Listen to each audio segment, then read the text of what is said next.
مکے میں گیا، کبھی طائف میں گیا، کبھی پتھر کھائے، اور جو محنت کی، اور اس محنت میں یہ 313 تیرے نام لیوا میں لے کے آ گیا ہوں اللہ. ان تغلق هذه الاصابع ولم تعبد فی الارض ابدا. اے اللہ میں یہ نہیں کہتا کہ ان کو بچا لے، لیکن مولا آج اگر یہ نہ رہے تو قیامت تک تمہیں بھی کوئی خدا نہ رہے گا. اے اللہ تیری عبادت کرنے والا بھی کوئی نہ ہوگا. ساری رات اللہ کے حبیب علیہ الصلوۃ والسلام اسی طرح دعا کرتے رہے، اور صبح جب یہ دن آیا، بدر کا دن آیا، اللہ کے حبیب علیہ الصلوۃ والسلام نے جب صحابہ کی صفوں کو بنایا اور صحابہ صفوں میں آ چکے ہیں، اور پھر سرکار علیہ الصلوۃ والسلام جا کے سجدے میں تشریف لے جاتے ہیں. حضرت ابوبکر صدیق رضی اللہ تعالیٰ عنہ آپ فرماتے ہیں کہ سرکار سجدے کی حالت میں پھر یہی دعا کرنے لگے، اللہم ان تہلک هذه الاصابع ولم تعبد فی الارض ابدا. اے اللہ ان کو بچا لے، اے اللہ مدد کر. آج اگر یہ نہ رہے تو تیری بھی کوئی عبادت نہ کرے گا. حضرت ابوبکر صدیق رضی اللہ تعالیٰ عنہ آپ فرماتے ہیں کہ پھر وہ وقت آیا کہ کفار نے للکارا اور کہنے لگے حل بن مبارک، مسلمانوں آؤ، مقابلے کے لیے آؤ. سرکار نے فرمایا کم حارث، کم معاذ، کم یا معوذ. اے معاذ اٹھو، اے معوذ اٹھو، اے حارث اٹھو. اور یہ جاتے ہیں، اور کفار کہنے لگے تم کون ہو؟ یہ کہنے لگے کہ ہم انصار میں سے ہیں. تو کفار کہنے لگے واپس چلے جاؤ، تمہارا کوئی مقابلہ نہیں، ہم اپنے پلے والوں سے، ہم پلہ سے ہم مقابلہ کرتے ہیں. سرکار علیہ الصلوۃ والسلام کی بارگاہ میں واپس سے پلٹتے ہیں. یہ تینوں صحابہ انصار تھے، اور آ کے کہنے لگے یا رسول اللہ یہ کافر تو بڑے متکبر ہیں. میرے آقا علیہ الصلوۃ والسلام نے پھر ارشاد فرمایا قم یا عبیدہ، قم یا علی، قم یا حمزہ. اے حمزہ تم اٹھو، اے علی تم اٹھو، اے عبیدہ تم اٹھو.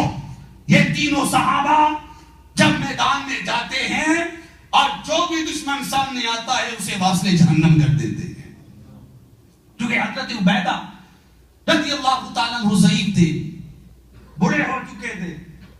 آپ کی پنڈلی کٹ جاتی ہے، زخم آ جاتے ہیں، اور زخمی حالت میں واپس پلٹتے ہیں، اپنا سینہ سرکار کے قدموں میں رکھ دیتے ہیں. نجم کی اے خدا آرزو ہے یہی عاشق زاد کی، آبرو ہے یہی موت کے وقت سر ان کے قدموں میں ہو. دید ہوتی رہے دم نکلتا رہے، دید ہوتی رہے دم نکلتا رہے. اور گر وقت اجل سر تیری چوکٹ پہ جھکا ہو، جتنی ہو قضا ایک ہی سجدے میں ادا ہو. حضرت عبیدہ رضی اللہ تعالیٰ عنہ شہید ہو گئے، اور اس جنگ کے اندر 14 مسلمان شہید ہوئے، اور کافروں کی فوج میں سے 70 کافر ہے جو وہ قتل ہوئے. ابو جہل اس کے اندر مارا گیا، ولید بن مغیرہ اس کے اندر مارا گیا، اور اس کے اندر اور بھی کفار سردار مارے گئے، اور 70 کی تعداد ہے جو وہ قیدی بن گئے. باقی زخمی حالت میں واپس بھاگ گئے. اور پھر مسلمان جب مدینہ منورہ میں آتے ہیں تو مدینہ منورہ میں ایک خوشی کا سامان ہے. اور صحابہ اکرام علیہم رضوان جب غزوہ بدر کی فتح کے بعد واپس پلٹ گئے، جب مدینہ میں آتے ہیں تو مدینہ منورہ کی بچیاں اپنے گھروں کی چھتوں پہ چڑھ گئی. اور جب سرکار مدینہ میں تشریف لائے تھے اس وقت جو ترانہ بولا تھا طلع البدر علینا من ثنیۃ الوداع وجب الشکر علینا ما دعا للہ دعا، کہ وہ دیکھو کہ وہ بدر کے چاند آ گئے، وہ اللہ کے حبیب علیہ السلام تشریف لے آئے کہ ہم ہیں بچیاں نجار کی آدمی گھرانے کی خوشی ہے آمینہ کے لال کی تشریف لانے کی. اللہ نے اسلام کو عزت دی، اسلام کو بلندی دی، اور اسلام اللہ تعالیٰ نے اسے قوت والا فرمایا، اور غزوہ بدر پہ مسلمانوں کو اللہ نے عزت عطا فرمائی. میرے پیارے اسلامی بھائیوں، یہ اسلام کی پہلی جنگ تھی۔ 313 تھے مسلمان اور 1000 کے قریب تھے مشرکین، اور ایمان قوی تھا اور ذوق شوق قوی تھا، محبت رسول قوی تھی، عشق رسول قوی تھا، اور حضرت علی رضی اللہ تعالی عنہ آپ کی یہ محبت تھی کہ کافروں کے ساتھ مقابلہ کرتے اور حملہ کرنے کے بعد واپس پلٹتے، آ کر سرکار کا دیدار کرتے پھر چلے جاتے تھے۔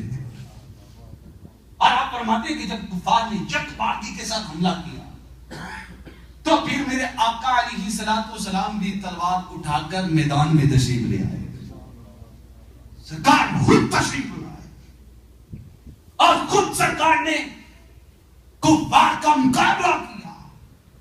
میٹھے اسلامی بھائیوں، یہ پھر یہ دین ہم تک پہنچا، ہم مسلمان ہوں، اتنی ازمائشیں اتنی تکلیفیں اس دین کے لیے اٹھائی گئی اور پھر یہ دین ہمارے گھروں میں پہنچا۔